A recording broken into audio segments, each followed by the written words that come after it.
자, 오늘 3, 4월 첫 강의인데 오늘은 촬영만 진행이 되는 강의입니다. 그죠? 그래서 약간 어색하기도 하고 낯설기도 합니다. 어쨌든 오늘 뭐 하루는 낯설기는 하지만 좀 깔끔하게 정리를 하고 마무리하도록 해보겠습니다. 자, 3, 4월 달에 일단 지금 나가 있는 거는 진행이 되는 거는 교재, 새로 나온 교재하고요. 그 다음에 기출문제집, 그 다음에 오리엔테이션 자료가 나가 있을 겁니다. 일단은 이제 오리엔테이션 자료로 나가는 것들은 일단 복습용으로 일단 여러분들이 처리를 좀 하라고 하는 이야기고요. 그 다음에 이제 강의 교재하고 그 다음 기출문제는 어떻게 활용할 것인지 잠시 뒤에 말씀드리고 오리엔테이션 자료를 한번 확인하도록 하겠습니다. 자, 오리엔테이션 자료를 확인해 보시면 거기 연간 일정이 나와 있는데 3월달과 4월달에는 일반화입니다. 특히 다른 과목에 비해서 경제학하고 정치학 같은 경우는 사회학도 마찬가지죠. 일반화로 좀 깔끔하게 정리가 되어 있어야 나중에 이 과목들이 좀 어렵지 않게 정리가 될 수 있어요. 다만 일반화로 정리를 하실 때는 맥락을 고려해서 일반화를 정리를 꼭 하실 수가 있어야 됩니다. 그리고 이 맥락은 기출문제에서 물어보는 포인트, 그 다음에 이런 이론들이 어떤 맥락에서 등장했는지 이것들을 이해하면서 정리를 하셔야 돼요. 자, 그렇기 때문에 그 맥락을 파악을 하면서 일반화를 정리할 수 있도록 한 문장으로 깔끔하게 정리할 수 있도록 그렇게 하셔야 되고요. 나중에 이제 강의를 진행하면서 이거는 제가 말씀을 드릴 겁니다. 그 다음에 이제 세 번째 같은 경우에는 공부를 효율적으로 하기 위해서는 백지 쓰기를 반의 습관화를 들이셔야 돼요. 그래서 제가 매번 강조하는 거지만 3, 4월 달에 목표가 있고 그 목표를 달성하기 위해서는 반드시 효율적으로 정리를 해야 되는데 그렇게 하려면 중요한 거하고 중요하지 않는 거 강약 조절을 통해서 공부를 해야 됩니다. 그럼 강약을 조절해서 정리를 하려면 당연히 백지 쓰기를 해봐야 내가 어떤 부분에 약점이 있는지 중요한 것 중에 어떤 것을 모르는지를 확인할 수가 있어요. 그래서 바로 백지 쓰기는 이제 그런 의미에서 여러분들이 습관을 들이셔서 꼭 정리를 하시기 바랍니다. 자, 그리고 이제 종합반 신청을 하신 분들하고 그 다음에 이율 단과반 종합을 신청하신 분들은 온라인 특강 과목을 두 과목을 선택해서 들으실 수가 있어요. 그래서 거기 보시면 뭐 사회과 교육론부터 해서 사회문화 인류학까지 제가 특강을 한 과목들이 있습니다. 그래서 특히 이제 여러분들이 개론서를 안 보면 또 찝찝해서 이렇게 불안해 하시는 분들 계세요. 그래서 그런 분들을 위해서 특강을 했고, 그 다음에 이제 지난번 만들었던 교재들이, 기출이 쌓이면서 좀 약간 부족한 부분도 있었고, 그래서 이제 특강을 실시를 한 겁니다. 그래서 이 특강 내용들 중에 본인이 좀 필요하다고 판단되는 것들을 두 과목을 선택해서 활용을 좀 잘 하시기 바랍니다. 자, 그 다음에 넘기시면 정치교육 내용학 출제 경향 해서 최근 6년 경향이 나와 있는데 이 정치학 같은 경우에는 최근에 이제 중점적으로 여러분들 정리를 하셔야 되는 거 민주주의론, 그 다음 정치발전의 과제, 국제정치 이 세 파트를 집중적으로 정리 좀 잘 해두셔야 됩니다. 그리고 이제 하나 더 추가를 하면 정치사상이에요. 그래서 이제 가장 열심히 공부를 해야 되는 네 파트를 고르라고 한다면 정치사상, 민주주의론, 그 다음에 정치발전론, 정치발전의 과제. 그래서 이 네 단원을 중심으로 시험에서 거의 돌아오면 출제가 되니까 국제정치가 있죠. 국제정치가 있으니까 이 네 가지 파트가 가장 중심이 된다는 것을 기억을 하시고 공부도 이쪽에다 좀 힘을 두시고 또 이 파트 안에서 또 중요한 것과 중요하지 않은 것으로 나눠지니까 그 중요한 것을 집중적으로 정리를 좀 하는 습관 이걸 자꾸 들이셔야 됩니다. 그 다음에 이제 어떤 문제 유형은 출제가 되느냐라고 하는 것은 기입형과 서술형이 있는데 이거는 강의를 진행하면서 이거는 단답형 내지는 기입형으로 일단 대비를 하셔야 된다. 그 다음에 이거는 서술형으로 대비를 해야 되니까 반드시 문장으로 암기를 하시라. 이걸 말씀을 드릴 테니까 그런 부분들 잘 체크를 하셨다가 나중에 복습을 하실 때도 거기에 맞추어서 복습을 좀 하시기 바랍니다. 그러니까 실컷 강의 듣고 나서 자기 혼자서 또 자기 나름대로 이렇게 방향을 잡아서 복습을 하시게 되면 통째로 또 암기를 하겠다 마음을 먹게 되면 3, 4월 때는 또 실패가 돼요. 그래서 가장 효율적으로 공부하는 것은 1, 2월달 목표, 3, 4월달 목표, 5, 6월달 목표를 나누어서 그 목표를 달성해 나가는 수험 방식이 가장 성공할 수 있는 방법입니다. 그걸 반드시 잊지 마시고 말씀드렸던 포인트에 맞추어서 일단 정리를 하시면 되고요. 그 다음에 이제 교재하고 참고 교재가 나와 있는데 예전 같은 경우에는 뭐 개론서를 소개를 좀 드리기도 하고 그렇게 했습니다. 그런데 굳이 뭐 참고 교재를 하자면 이번에 새로 나온 책들의 뒤에 보면 제가 참고문을 다 정리를 해놨어요. 그래서 이 참고문들을 뭐 활용을 하시고 보시고 어떤 책들을 봐야 되겠다 이렇게 마음을 먹으시면 되는데 맨 마지막에 보면 이 책의 참고문헌들을 쭉 보시면 참고문헌 텍스트가 엄청나게 많습니다. 그죠? 그러니까 이런 것들을 이제 다 참고로 해서 책으로 만든 거예요. 그러니까 이거는 지금 현재 거의 단권화가 되어 있는 책이기 때문에 굳이 여러분들이 이걸 또 단권화를 하기 위해서 다른 개론서를 또 보고 확인하고 하는 것들은 이거는 2중 3중 일이 됩니다. 그럼 효율성이 엄청나게 수험생활 효율성이 떨어져요. 그러니까 단권화를 위해서 이미 만들어져 있는 책이기 때문에 일단 여러분들은 이 책을 일단 가장 열심히 일단 반복해서 일단 정리를 하시고요. 그 다음에 이제 만약에 이 책 이외에 다른 내용들이 좀 필요하다고 판단될 때는 문제풀이반 아니면 모의고사반 때 제가 또 따로 정리를 해서 드립니다.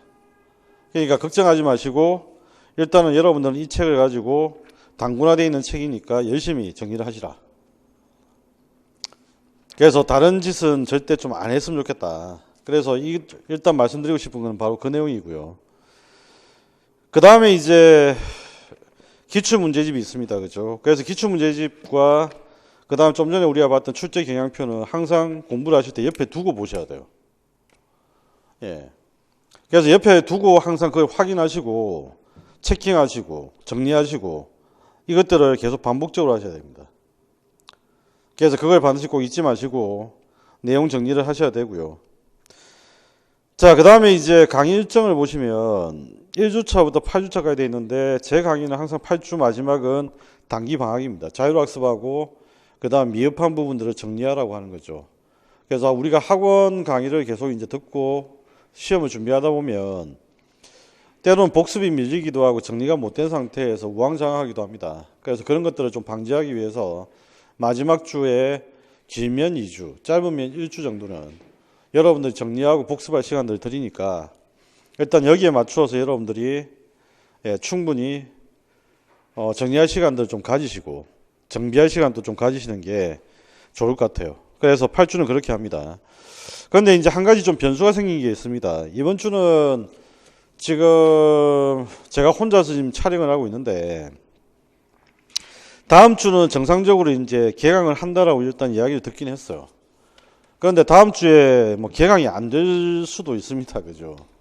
만약에 그렇게 되면 다음 주부터는 어떻게 하냐면 다음 주부터 제가 금요일하고 목요일도 마찬가지인데 보강을 할 겁니다. 그래서 빨리 촬영을 하고 그 다음에 그 촬영한 내용들을 빨리 이제 탑재를 시켜서 정리하는 방식으로 할 텐데 만약에 이제 그렇게 돼버리면 일단 여러분들이 일주일에 공부해야 될 양이 굉장히 늘어날 경향들이 있죠. 그런데 그건 걱정 안 하셔도 돼요. 그건 2달 동안에 여러분이 나누어서 이 진도표에 따라서 정리를 하시면 됩니다. 아시겠죠? 그러니까 그렇게 정리를 하시지 뭐 일주일에 한꺼번에 막 다 올라왔구나 이걸 다 들어야 된다 이렇게 하실 필요는 전혀 없어요. 그래서 그렇게 하지 마시고 진도표에 맞추어서 일정대로 차근차근하게 정리를 좀 하시라. 자, 이걸 일단 말씀을 드립니다. 자, 이렇게 해서 오리엔테이션 자료는 일단 끝이 났고요. 그 다음에 이제 교재를 한번 살펴봅시다. 교재의 첫 번째 보시면 이제 이 책이 어떤 목적과 어떤 의도하에 컨셉이 잡혀 있는지를 소개하는 머리말 글이 있습니다. 그래서 이 머리말 글에 보시면 아시겠지만 일단은 전문적 지식과 단권화를 일단 추진을 하는 거고 이때 말하는 전문적 지식은 사회과 교사로서의 수업 전문적 지식을 이야기하는 거예요. 그리고 그 다음에 이제 예비 교사들이 항상 이제 수험 준비를 할 때 고민하는 게 단권화 부분인데 그 단권화를 일단 거의 다 정리를 했습니다. 그리고 그것뿐만 아니라 이제 제가 또 해석을 자세하게 또 덧붙이는 부분도 있고요. 그래서 수험에 필요한 지식뿐만 아니라 나중에 여러분들 합격하시고 나서도 이 책을 어디에 후배들한테 줄 게 아니고요. 나중에 학생들 가르칠 때 참고로 할 수 있는 체구를 일단 구성을 했다. 일단 이걸 좀 이해를 하시고요. 그 다음에 이제 효율성 측면에서는 최대한 효율성을 높이기 위해서 두 가지 측면을 일단 형태로 만들었습니다. 일단은 이제 제목만 보시면 제목만 모아서 정리를 하게 되면 그거는 요약서가 돼요.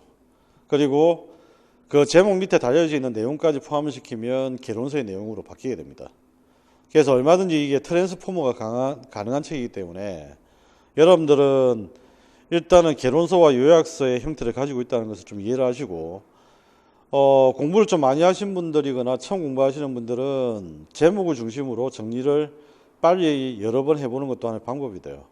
그러니까 처음 공부하시는 분들은 특히나 그런 부분들 좀 유념해서 활용도 좀 잘 하시고요. 그 다음에 이제 학교에 가서도 나중에 수업하실 때 학생들과 토론이나 논쟁을 할 수 있도록 일단은 인문학적으로 제가 몇 가지 해설과 설명을 덧붙여 놓은 것들도 있습니다. 그런 것들은 나중에 여러분들 보시면서 다시 한번 확인을 좀 하시고 그 다음에 이제 실질적인 의미가 무엇인지에 대한 언급들을 계속 반복해서 자주 서술을 좀 합니다. 그렇기 때문에 이제 발견의 재미를 좀 느끼시면서 공부를 좀 하실 수 있도록 그렇게 내용을 구성을 했고요. 그래서 일단 단권화가 되어 있는 책이다. 그 다음에 시험 준비뿐만 아니라 합격하시고 난 이후에 학생들 가르칠 때 참고할 만한 책이다. 이 점을 좀 이해를 하시고 그 다음에 이제 요약서와 개론서의 장점들을 다 결합시키려고 애쓴 책이다. 이걸 좀 이해를 하시면서 이 책을 활용을 좀 하시면 좋겠다. 그 생각이 듭니다. 자, 그러면 이제 기본적인 오리엔테이션을 마무리를 했습니다. 이제는 본격적인 진도로 이제 한번 나가보도록 그렇게 하죠. 일단 이제 이 책은 기본적으로 앞에 나와 있는 내용들을 보시면 아시겠지만 각 부에 마인드맵과 같은 그림들이 나와 있고요. 그 다음에 이제 각 장별로 또 뭘 정리를 해놨냐면 마인드맵과 그 다음에 요지 내용의 요지를 정리를 해놨습니다. 그래서 복습을 하실 때는 일단은 이 요지하고 마인드맵을 중심으로 일단 먼저 확인을 하시고 그 다음에 이제 제가 말씀드렸던 내용들 중에 반드시 봐야 된다, 중요하다 그런 내용들은 꼭 정리를 해서 그건 확인을 하시고 그 다음에 가벼이 읽고 넘어가도 된다는 내용들은 시간이 없으면 보지 마시고 시간이 있으시면 가벼이 진짜 제목하고 내용들만 간단히 눈으로 스킵을 하면서 넘어가시도록 그렇게 하시면 됩니다. 그리고 이제 정치는 좀 약간 특이한 점이 한 가지 있어요. 원래 이제 제가 구상했던 건 시간이 없어서 사실은 다 하지를 못했는데 거기 9페이지에 보시면 정치는 다른 과목과 달리 생각 열기라고 하는 게 있습니다. 그죠? 그 다음에 법 같은 경우도 마찬가지예요.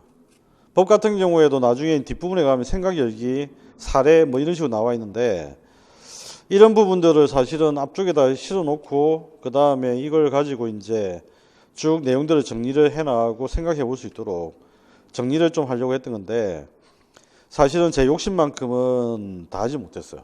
그래서 다음 책을 만들 때 그때는 아마 뭐 시간을 좀 많이 더 투자를 해서 한번 생각을 하는데 일단은 거기 보시면 생각 열기 그 다음에 교육적 시사점 두 가지로 갖춰져 있습니다. 그 생각 열기에 첫 번째 나와 있는 질문들이 이제 가장 이 부분에서 우리가 반드시 이해해야 되는 질문이고요. 그 다음 교육적 시사점은 나중에 여러분이 시험에 합격을 하고 나서 학교에 가시면 지금 공부할 때도 마찬가지고 도대체 이걸 우리가 왜 학생들한테 가르쳐야 되느냐 라고 하는 것에 대한 질문에 대한 답이에요. 그래서 그런 내용들로 일단 정리가 되어 있으니까 일단 여러분들이 나중에 이런 부분들을 고려해서 정리를 좀 해나가시면 좋겠다. 됐죠? 자, 그러면 일단은 한번 살펴봅시다. 1부에서 우리가 다뤄야 될 거는 1부에서 다뤄야 되는 내용을 한번 볼까요? 거기 이제 마인드맵이 하나 그려져 있는데 거기 보면 1부에서는 중간에 정치의 의미가 있고요. 그 다음에 양쪽에 보면 3장, 4장의 국가론과 정치 권력이 보입니다. 그리고 맨 위에 보면 2장의 정치 사상 이게 나와 있죠. 그래서 1장에서는 정치의 의미를 살펴보고 그 다음에 이제 2장에서는 정치가 어떻게 운영돼야 되는지에 대한 방향을 제시하고 있는 정치 사상을 한번 살펴보고, 그 다음에 그 정치 공동체에 해당되는 국가를 살펴보고, 그 다음에 이 정치적인 현상을 다룰 때 제일 중요한 게 뭐냐 하면 정치 권력 관계입니다.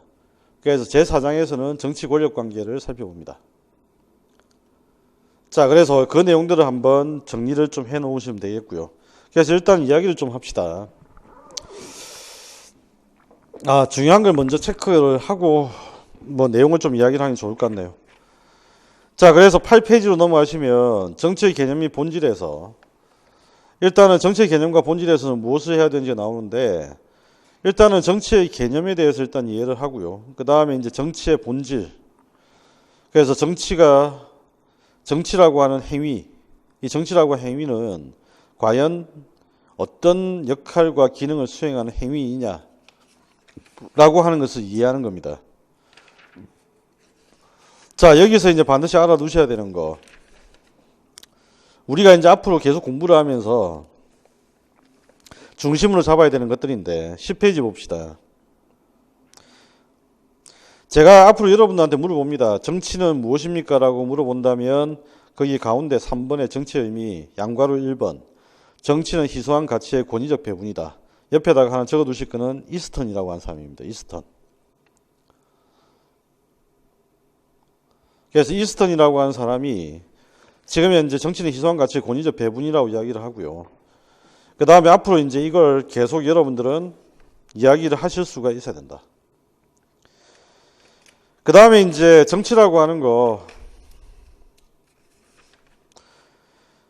그 다음에 이제 넘어가서 이제 보면 정치를 분석하는데 보면 국가현상설, 권력현상설, 집단현상설이 있는데, 여기서 중심적으로 봐야 되는 건 집단현상설만 좀 잘 이해를 하시면 돼요.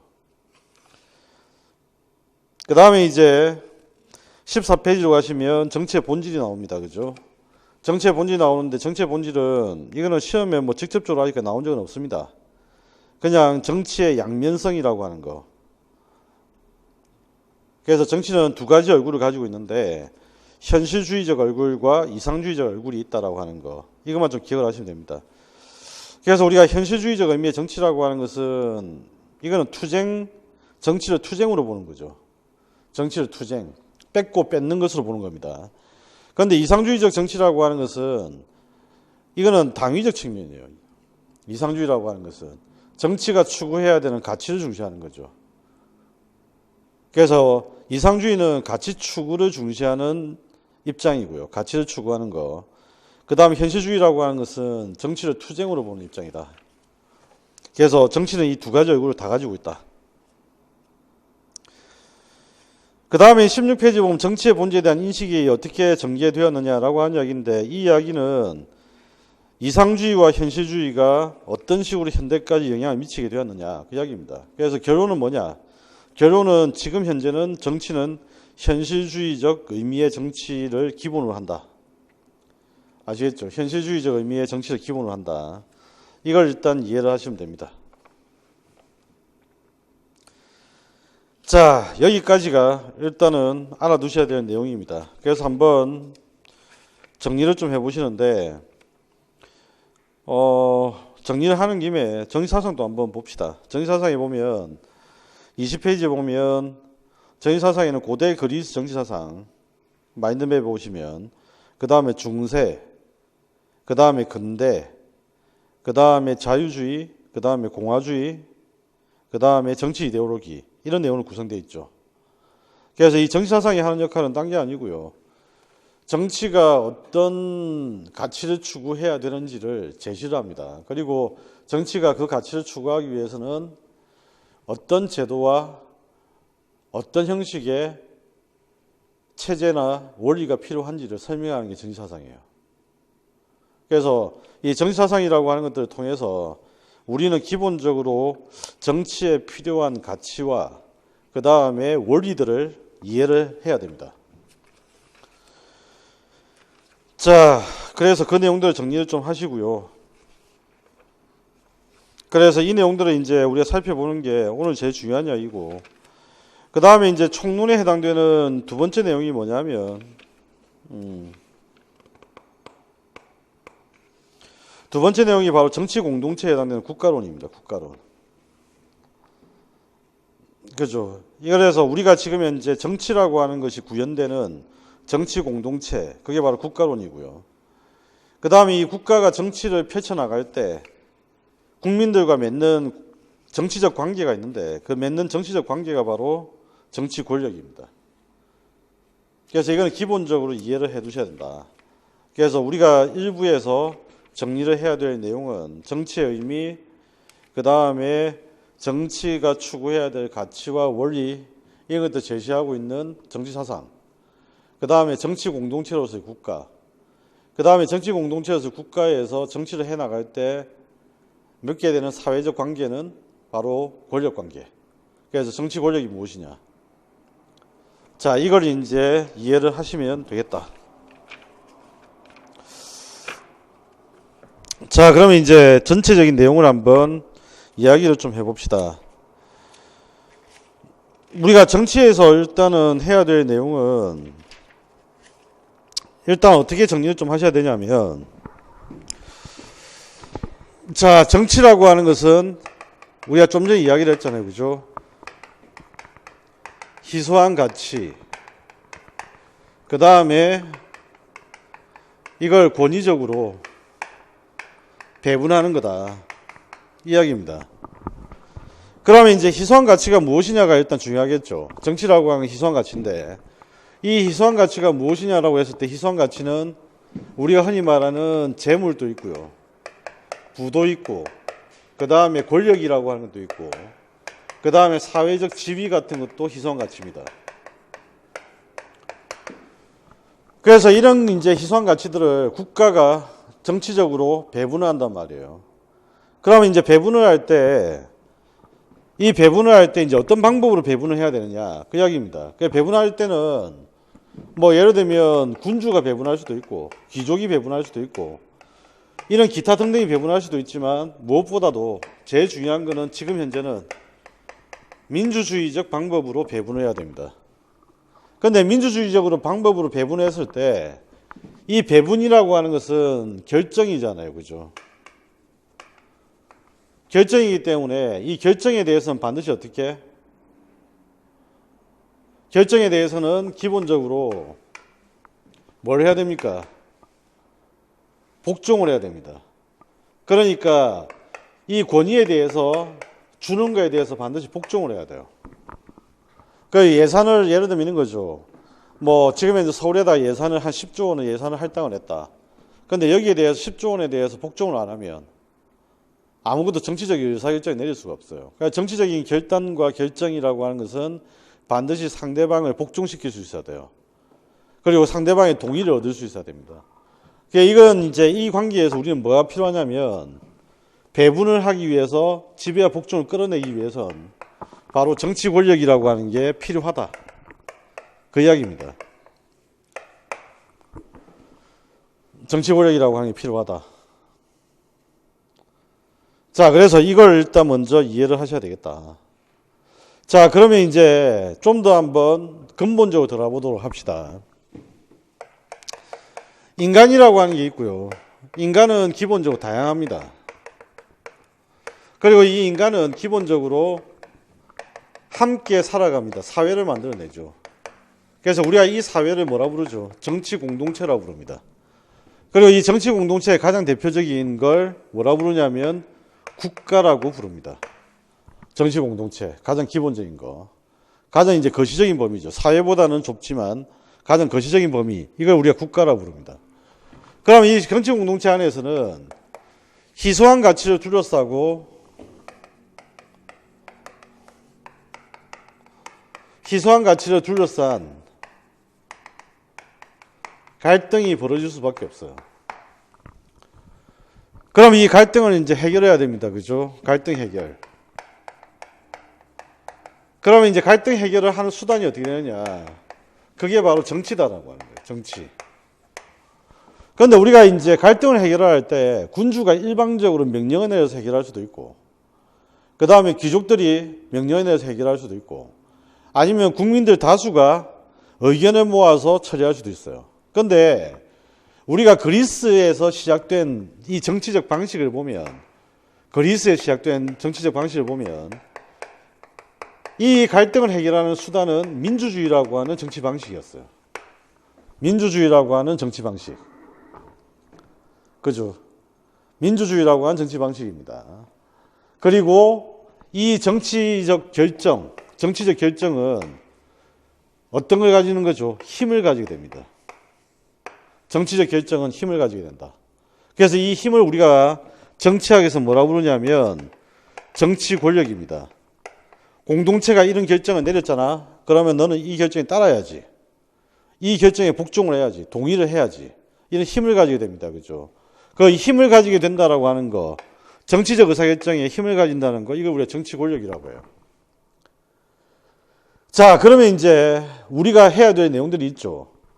이 정치가 민주주의로 가야 되고, 이 정치는 무엇을 위해서 해야 되고, 이 정치의 방향, 이 정치의 방향을 제공하는 거, 추구하는 가치, 원리, 이것들을 이제 설명하는 게 바로 정치 사상입니다. 정치 사상. 자, 이게 지금 현재 우리가 일부에서 처리를 해야 될 내용이에요. 그러면 이제 이런 거죠. 민주주의가 어쨌든 시작되었고 지금 현재는 민주주의가 좋은 거다. 그러면 이제 그 다음 내용은 뭐냐면 민주주의가 좋은 거다. 민주주의가 도대체 뭐냐? 이거에 대한 내용들을 이제 살펴볼 겁니다. 그래서 민주주의에 대한 내용들을 한번 정리를 하고요. 그 다음에 이제 이 민주주의가 발전하는 것. 이걸 우리가 정치 발전이라고 합니다. 그죠? 민주주의가 발전하는 것. 일단 이렇게 얘기를 하세요. 정치 발전은 민주주의가 발전하는 것이다. 민주주의가 발전하는 것이다. 그래서 각 세계마다 정치 발전을 하기 위해서는 어떤 요소들이 필요한지, 어떤 요인들이 필요한지, 그래서 정치 발전을 위한 독립 변수들에 대해서 연구를 하기 시작합니다. 자, 그러면 이제 한번 생각해 봅시다. 민주주의가 운영이 되려면 각종 필요한 제도들이 있어요. 민주주의가 실현되고 운영되려면 각종 필요한 제도들이 있습니다. 그죠? 그럼 그 제도들이 이제 무엇인지를 한번 살펴보는 거예요.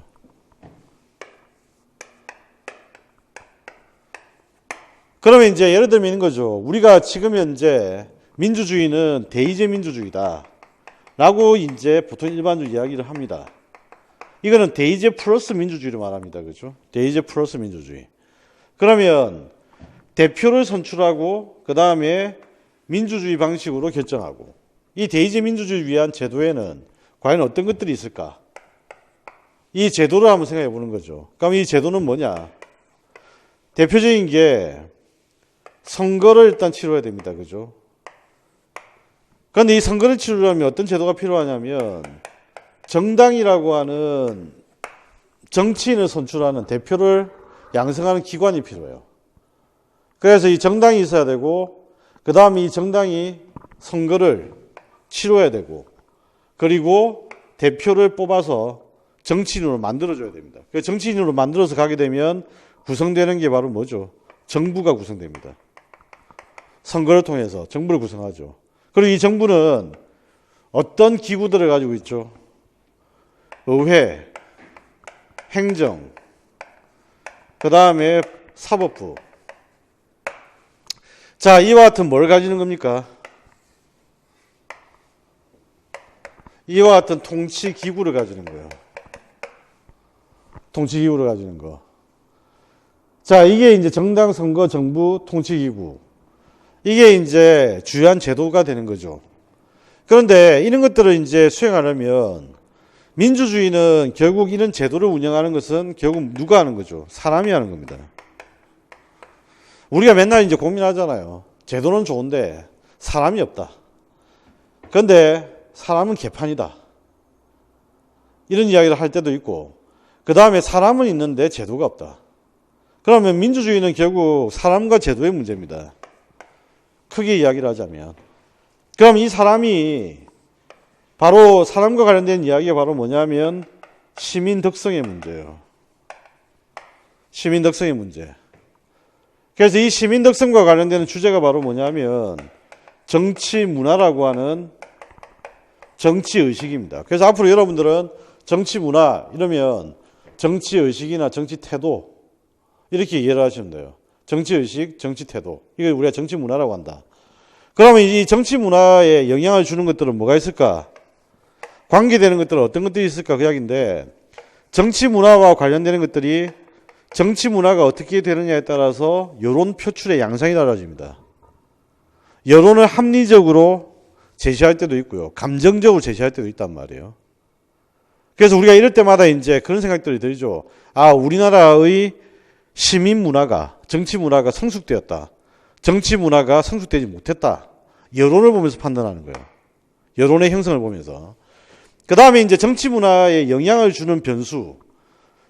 어떤 사람의 정치의식과 정치태도에 영향을 주는 변수는 대단히 많습니다. 하지만 대단히 많지만 그 중에서도 가장 지대한 영향을 미치는 중요한 변수는 뭐가 되죠?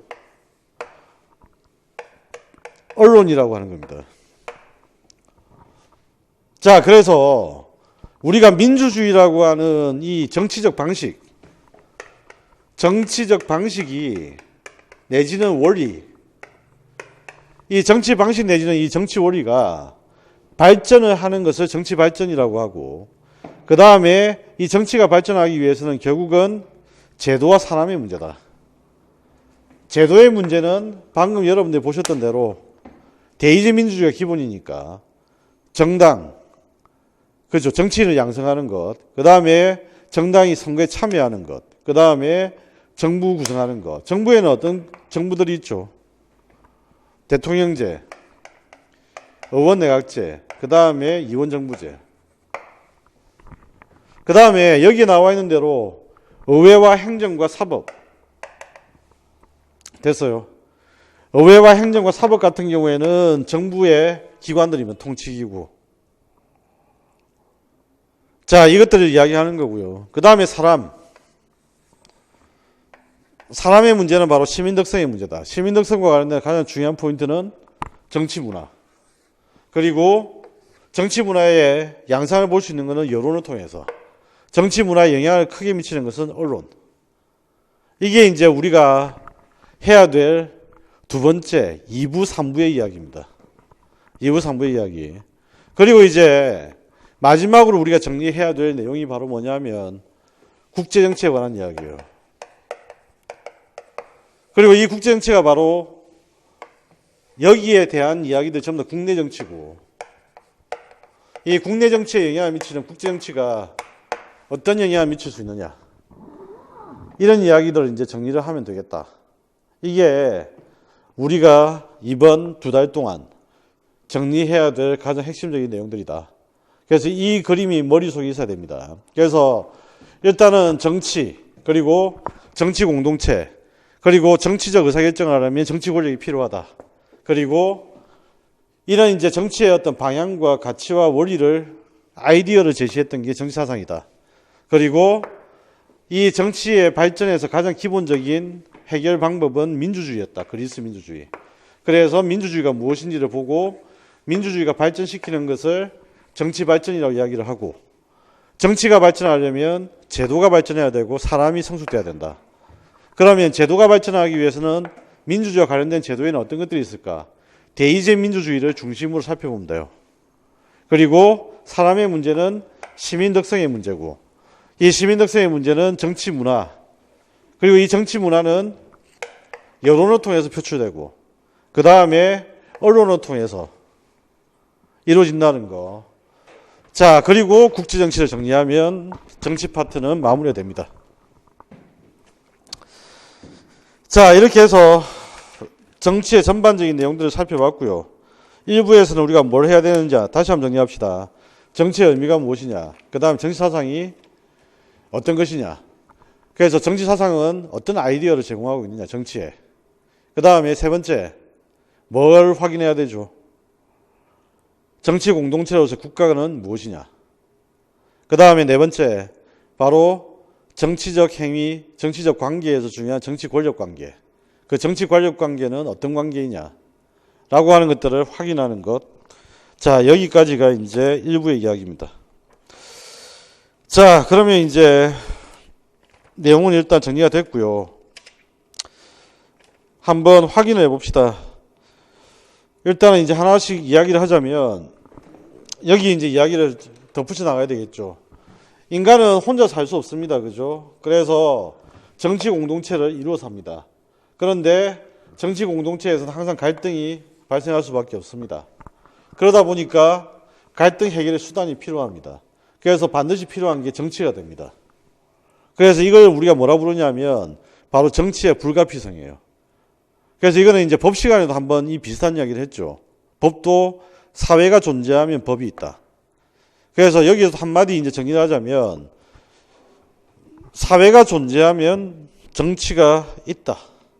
요게 일단은 정치의 불가피성에서 제일 중요한 이야기예요. 그리고 이제 정치라고 하는 것은 이번에 나와 있는 것처럼 공적인 관심사에 대한 해결 방안을 도출하는 행위입니다. 그래서 이 공적 관심사라고 하는 것은 모든 사람들과 관계되어 있다는 이야기죠. 그렇죠. 사회 구성원들의 모든 이익과 관계되어 있다는 이야기입니다. 그래서 그 관계되어 있는 이익들, 관련되는 문제를 해결하는 것, 이게 바로 정치다. 그래서 정치는 공적인 문제를 해결하는 수단이다. 정치는 공적인 문제를 해결하는 수단이다. 이렇게 정리를 하시면 되고요.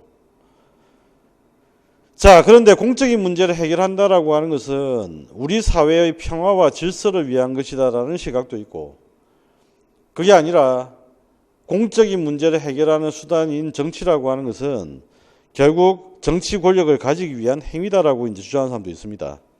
그런데 지금 현재는 어떻게 되느냐?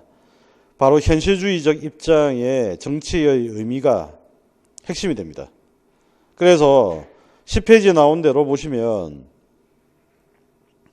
이제 개인의 권리라고 하는 것이 공적인 것으로 바뀌었단 말이에요. 그러면 결국 정치라고 하는 것은 개인의 권리를 보장받을 수 있느냐 없느냐의 문제하고도 연결되어 있어요. 바로 그 대표적인 게 바로 뭐냐 하면 자유죠. 자유의 보장. 이게 자유의 문제는 사적인 겁니다. 사실은 개인의 문제이기도 합니다. 그런데 이게 이제 공적인 문제에서 다뤄지는 거예요. 자유를 위해서 제도가 존재해야 된다. 자유를 위해 정치가 이루어져야 된다. 개인의 권리를 위해서 정치가 이루어져야 된다. 그러니까 이런 것들은 전부 다 사적인 것을 공적인 것으로 만든 겁니다. 자, 그러니까 이런 것들은 바로 어떤 가치를 추구하는 게 아니고요. 뭐죠? 개인의 욕망을 충족시키는 것을 중시하게 됩니다. 그래서 개인의 욕망을 충족시킨다. 이건 아까 말씀드렸던 정치의 두 가지 경향. 이상주의가 아니라 현실주의의 모습이죠. 그래서 시민혁명 이후에 근대가 되면서부터는, 근대로 넘어오면서부터는 현실주의 정치학이 주류화가 됩니다. 그럼 현실주의 정치학에서는 뭘 강조하느냐? 두 번째 줄에 라즈웰은 누가 무엇을 언제 어떻게 얻느냐라는 말로 정치를 정의를 하게 됩니다. 그래서 이 문제를 밑줄 쳐놓고 이게 바로 현실주의 정치를 잘 설명하고 있는 거다. 자, 그래서 이제 정치의 의미가 현실주의 입장에서 정의가 되고, 이게 이제 일반적인 정의죠. 일반적 정의. 정치는 희소한 가치의 권위적 배분이다. 그리고 이제 정치 개념 분석을 보면 희소한 가치란 무엇이냐라고 하는 건데, 희소한 가치가 무엇이냐, 누가 분배를 결정하느냐, 분배는 어떤 방식으로 결정하느냐, 이거는 아까 다 설명을 드렸던 내용입니다. 자, 그래서 희소한 가치가 무엇이냐, 그 다음 누가 분배를 결정하느냐, 지금 현재는 어떻게 되어 있느냐, 분배를 결정하는 힘은 정치 권력이라고 했고. 자, 그래서 4번에 정치는 제도를 통해 희소한 가치를 권위적으로 배분하는 행위인데, 이때 바로 이제 중요한 제도가 바로 뭐라고? 민주주의다. 그 말이에요. 민주주의다. 현대 사회에서는 민주주의가 되는 겁니다. 민주주의.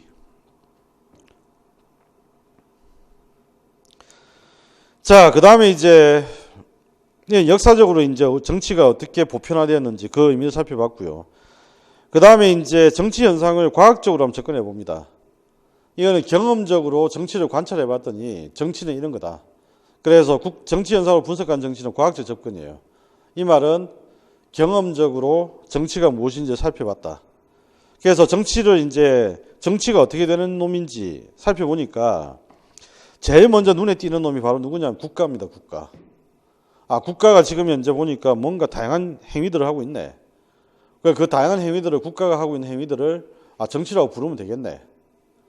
그래서 국가를 관찰해서 정치라고 이야기를 하는 거죠. 그럼 국가는 주로 뭘 하는 거죠? 국가가 주로 하는 것은 정책을 결정하고 그 다음에 집행을 하는 역할을 해요. 결정과 집행을 합니다. 그죠? 결정과 집행. 국가는.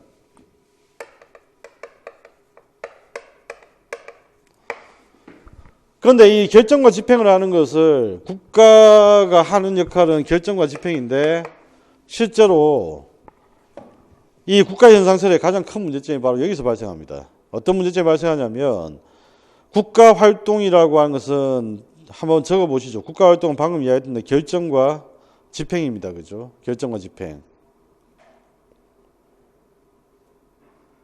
그런데 중요한 건 이거죠. 과연 이 집행, 요 집행하는 거, 이 집행하는 것은 과연 정치라고 이야기를 할 수 있을까?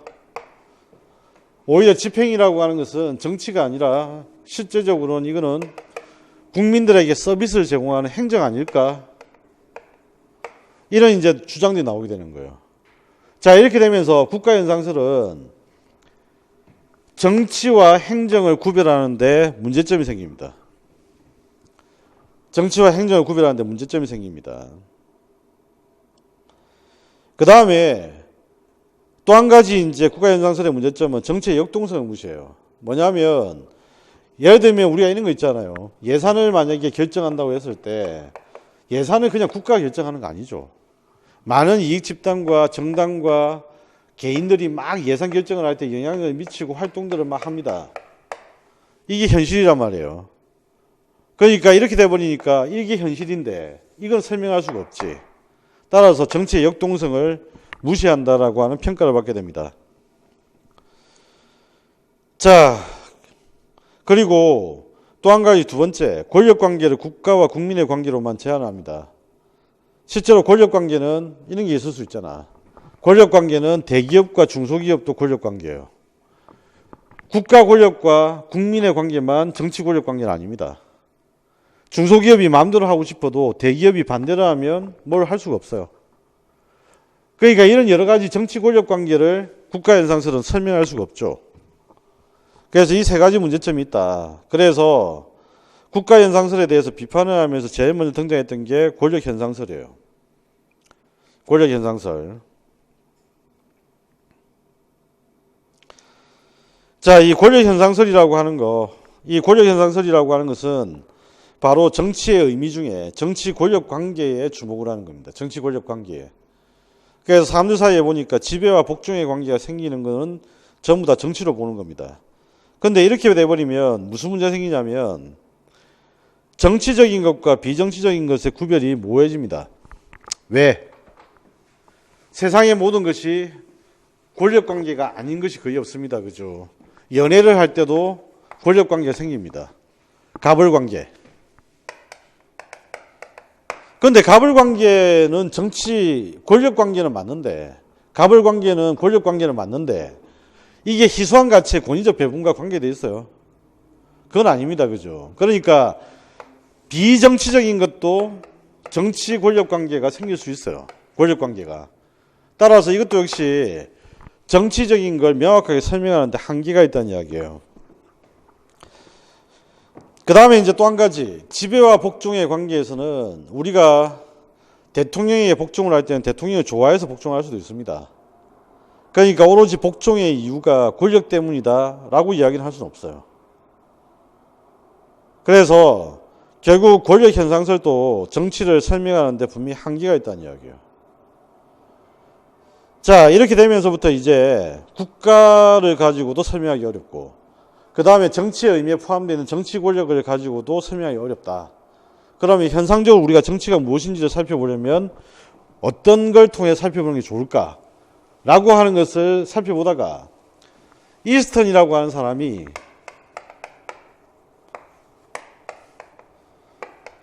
집단의 활동을 중심으로 정치가 어떻게 이루어지는지를 우리가 확인할 수 있다. 이걸 설명해요. 이게 집단 현상설입니다. 집단현상설. 그래서 이 집단현상설이라고 하는 것은 집단 간의 정치적 상호작용, 이걸 이제 정치로 본다는 이야기인데, 집단 간에 서로 협력하고 갈등하고 경쟁하고 대립하고, 그래서 이 집단현상설에서 제일 중요하게 생각하는 건 이익집단과 정당을 이야기합니다. 제일 중요한 건 이익집단인데, 어쨌든 이익집단과 정당을 염두에 두고 설명하는 거예요.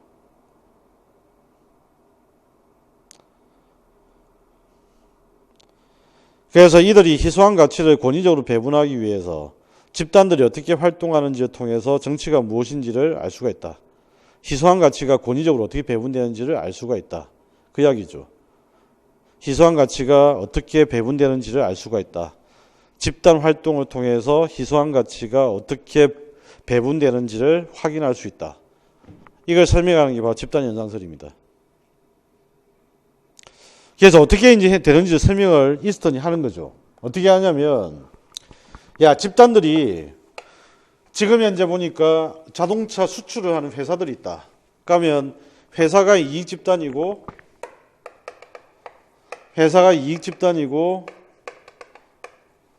이 회사들이 정부에게 요구를 합니다. 이걸 우리가 뭐라 부르냐면 투입한다라고 해요. 투입.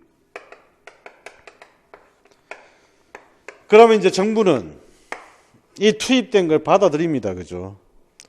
그러면 이제 이걸 어떻게 하냐면 투입된 걸 받아들여서 뭐로 바꾸죠? 전환을 시킵니다. 얘들은 요구를 했지만 정부는 이걸 정책으로 만들어요. 정치적 의사결정을 통해서 정책을 결정합니다. 이게 배분을 결정한다는 이야기죠. 정책 결정, 이거는 배분을 결정한다. 그 의미죠. 그럼 이제 배분을 결정해서 정부로부터 나오는 게 바로 정책이에요. 이걸 우리가 뭐라고 부르냐면 산출이라고 부르죠.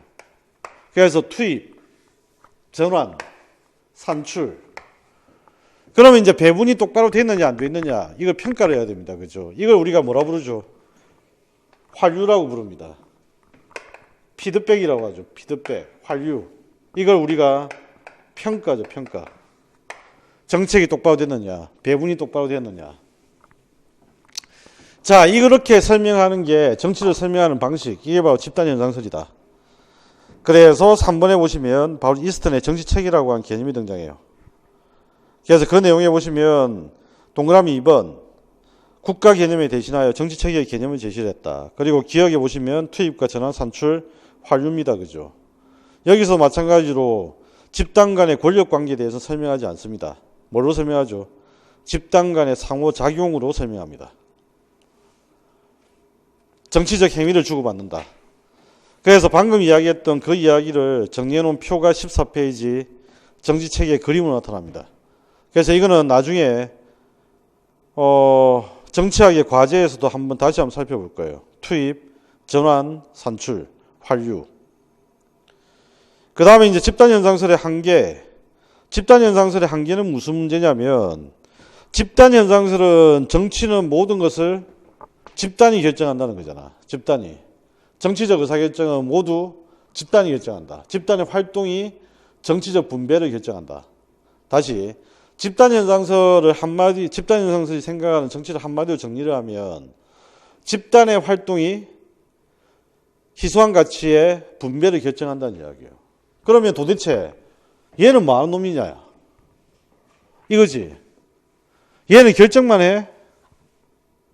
실제적으로 이익 집단들이 다 모든 것을 다 결정해버리면 정부의 역할이 너무 미비해집니다. 그래서 집단현상설의 가장 한계점은 뭐냐면 국가의 영향력을 무시하고 있다. 국가의 영향력을 무시하고 있다. 그 이야기입니다.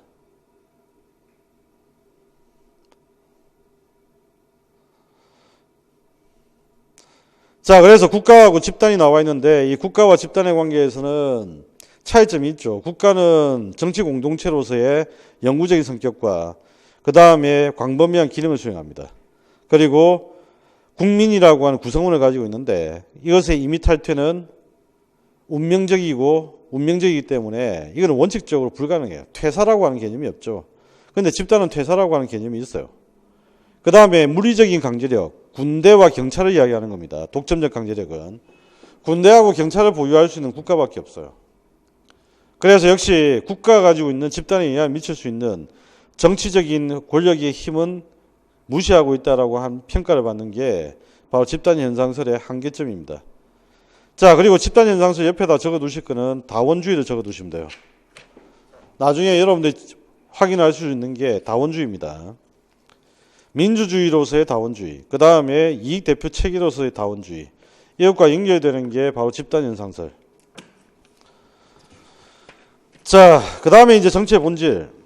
정치의 본질이 무엇이냐라고 하는 건데, 정치의 본질에 대한 이야기는 아까 말씀드렸던 이상주의 현실주의입니다. 그죠? 이상주의는 뭐라고 했죠? 정치가 추구하는 가치를 중시하는 입장. 그럼 정치는 어떤 가치를 추구하는 거냐? 정의 구현, 그 다음에 평화, 공동선, 복지, 이런 것을 추구하는 행위, 이상적인 가치, 가치를 추구하는 행위로 보는 것. 이 입장이 바로 이상주의예요. 그런데 현실주의는 그게 아니죠. 정치라고 하는 행위는 가치를 추구하는 행위가 아니라 가치를 획득하기 위한 행위로 보는 겁니다. 가치를 획득하기 위한 행위. 가치를 추구하고 구현하기 위한 행위가 아니라 가치를 획득하기 위한 행위. 따라서 투쟁으로서 정치를 이해하는 거죠. 투쟁으로 정치를 이해한다. 자, 그런데 디베르지는 뭐라고 이야기를 하냐면 바로 정치는 이 두 가지 얼굴을 다 가지고 있다는 이야기예요. 투쟁과 획득과 가치를 추구하는 것. 이번에 이제 이런 거잖아요.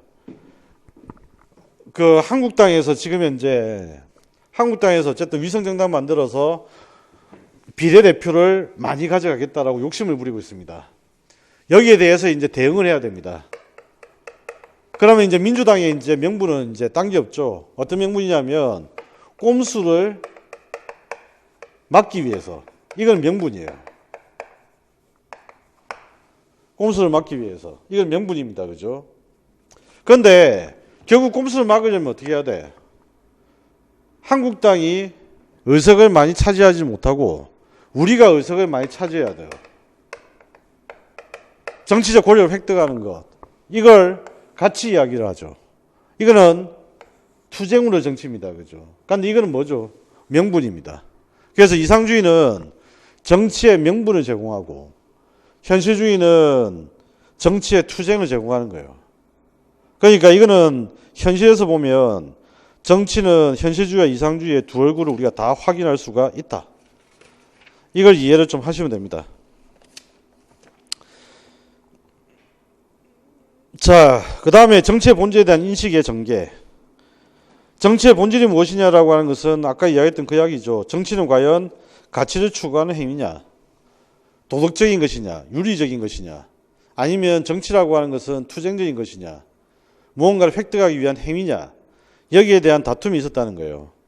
그런데 이 다툼과 현실주의와 이상주의에 대한 다툼의 전개 양상을 설명하고 있는 게 이 3번의 내용입니다. 그래서 나중에 공부를 하셨다가 나중에 확인하시면 그냥 가볍게 읽을 수 있는 내용입니다. 공부 다 하시고 나면.